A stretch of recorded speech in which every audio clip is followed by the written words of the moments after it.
പുലിക്കളിക്കെതിരായ നടൻ വി.കെ. ശ്രീരാമന്റെ പരാമർശത്തിൽ രൂക്ഷ വിമർശനം. പുരുഷന്മാർക്ക് മാറും വയറും വളരുന്നത് രൂപവൈകൃതമാണെന്നും ഇത് കലയ്ക്കായി ഉപയോഗിക്കുന്നത് ആഭാസമാണെന്ന് ആയിരുന്നു ശ്രീരാമന്റെ ഫേസ്ബുക്ക് പോസ്റ്റ് പിൻവലിക്കണമെന്ന് പുലിക്കളി സംഘങ്ങൾ ആവശ്യപ്പെട്ടു. എന്നാൽ അഭിപ്രായത്തിൽ ഉറച്ചു നിൽക്കുകയാണെന്നാണ് നടന്റെ നിലപാട്.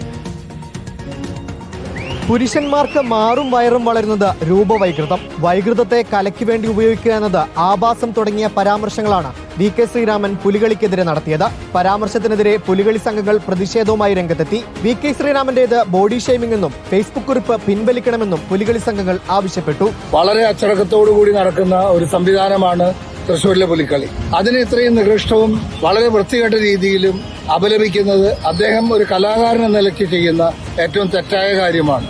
എന്നാൽ പരാമർശത്തിൽ ഉറച്ചു നിൽക്കുന്നെന്ന് വി.കെ. ശ്രീരാമൻ വ്യക്തമാക്കി. പുലികളിയെ കലാരൂപമായി കാണാൻ കഴിഞ്ഞില്ലെന്നും പറഞ്ഞത് തന്റെ അഭിപ്രായമെന്നും വി.കെ. ശ്രീരാമൻ. എന്റെ ഒരു അഭിപ്രായം മാത്രമാണ് ഞാൻ പറഞ്ഞത്. ഞാനത് വേറെ തരത്തിലല്ല പറഞ്ഞത്. I opinion. ഇഷ്ടമില്ലാത്തതൊക്കെ പറയാനുള്ള അവകാശമുള്ള ഒരു സ്ഥലത്താണ് നമ്മൾ ജീവിക്കുന്നത്. ഒരിക്കൽ മാത്രമാണ് പുലികളി കണ്ടതെന്ന് പറഞ്ഞ ശ്രീരാമൻ ഇത്തവണത്തെ പുലികളി നേരിട്ട് കണ്ട് അഭിപ്രായം മാറ്റി പറയണമെന്നും സംഘങ്ങൾ ആവശ്യപ്പെട്ടിട്ടുണ്ട്. റിപ്പോർട്ടർ, തൃശൂർ.